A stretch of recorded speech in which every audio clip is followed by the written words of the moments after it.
একই দিনে কৃষি ও কৃষক কল্যাণ দপ্তরের উদ্যোগে পৃথক পৃথক দুটি গ্রামীণ মার্কেট স্টলের উদ্বোধন হলো ঊনকোটি জেলার ফটিকরাই বিধানসভায়। সেই সাথে কৃষকদের মধ্যে বিতরণ করা হলো আলুর বীজ, কমলার চারা সহ কৃষিজ যন্ত্রপাতি।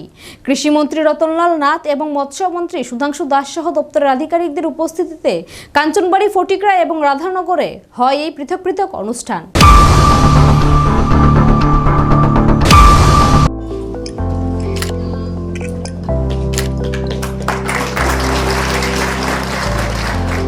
মঙ্গলবার ঊনকোটি জেলার ফটিকরাই বিধানসভায় একাধিক সরকারি সুবিধা পেল এলাকার কৃষকরা। ঊনকোটি জেলার কৃষি বিজ্ঞান কেন্দ্রের উদ্যোগে এদিন কাঞ্চনবাড়ি, রাধানগর এবং ফটিকরাই হয় অনুষ্ঠান। উপস্থিত ছিলেন রাজ্যের কৃষিমন্ত্রী রতনলাল নাথ, মৎস্য দপ্তরের মন্ত্রী তথা ফটিকরাইয়ের বিধায়ক সুধাংশু দাস, কৃষি দপ্তরের সচিব শরদেন্দু দাস, রাজ্যের ফার্মার্স ক্লাবের সভাপতি প্রদীপ বরণ রায়, স্থানীয় পঞ্চায়েত প্রধান সহ অন্যান্যরা। অনুষ্ঠানে কাঞ্চনবাড়ি বাজারে 2,28 লক্ষ টাকা ব্যয়ে নির্মিত মার্কেট স্টলের ফলক উন্মোচন এবং ফিতে কেটে স্টলের উদ্বোধন করেন কৃষিমন্ত্রী রতনলাল নাথ। পরে স্টল ঘুরে দেখেন অতিথিরা। আলোচনা রাখতে গিয়ে নিজের স্বভাবসিদ্ধ ভঙ্গিমায় পূর্বোত্তর সরকারকে বিদলেন মন্ত্রী। তিনি বলেন, বিগত সরকার রাজ্যে এই মার্কেট স্টল নির্মাণের জন্য খরচ করেছে 20,26 লক্ষ টাকা, আর বর্তমান সরকার 167 কোটি টাকারও বেশি অর্থ ব্যয় করেছে এখনো পর্যন্ত। তিনি বলেন, সরকার যেহেতু কৃষকদের পাশে দাঁড়িয়েছে, সেহেতু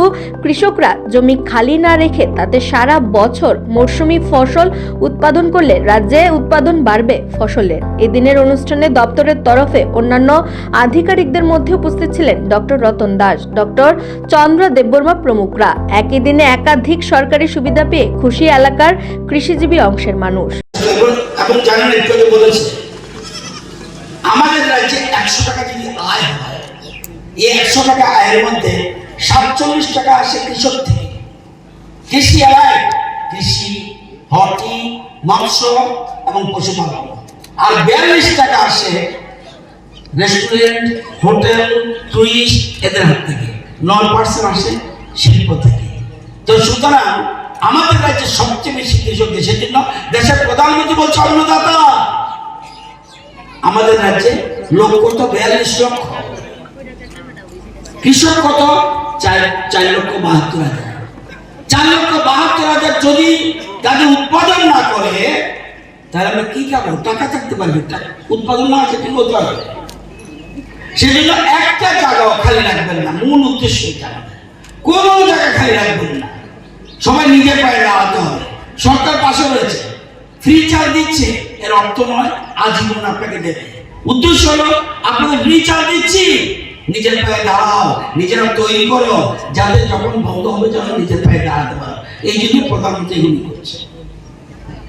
এই মার্কেটটা যেন সঠিকভাবে ব্যবহৃত হয়, কৃষকরা তাদের সামগ্রী জানতে পারে, কৃষি পাতা মনে রাখতে হবে, ব্যবসায়ীরা সহযোগিতা করবেন এবং সবাই মিলে আমরা যদি এক ত্রিপুরা শ্রেষ্ঠ ত্রিপুরা করতে পারি সেদিকে লক্ষ্য রাখতে হবে।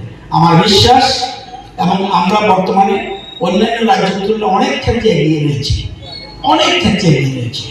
আগামী দিনে আমার খুব ভালো লেগেছে, বিশেষ করে কাঞ্চনবাড়ি অনেক আগে এসেছিলাম, এত সুন্দর পোশাক পরিচ্ছদ পরে সুন্দর করে কৃষকরা এসছে বা অন্যান্য মানুষ এসছে, এতে সত্যি আনন্দিত আমরা। আমরা চাই, আমরা কি মনে করেন আগের থেকে ভাবনা খারাপ? একটু ভালো না বেশি ভালো? আগের সরকারের থেকে বর্তমান সরকার ভালো কাজ করছে না খারাপ করছে? মনে রাখতে হবে। যদি খারাপ হয় আমরা দুঃখিত, আমরা সংশোধন করে নেব। নিজস্ব প্রতিনিধি রিপোর্ট, এশিয়ান টাইমস।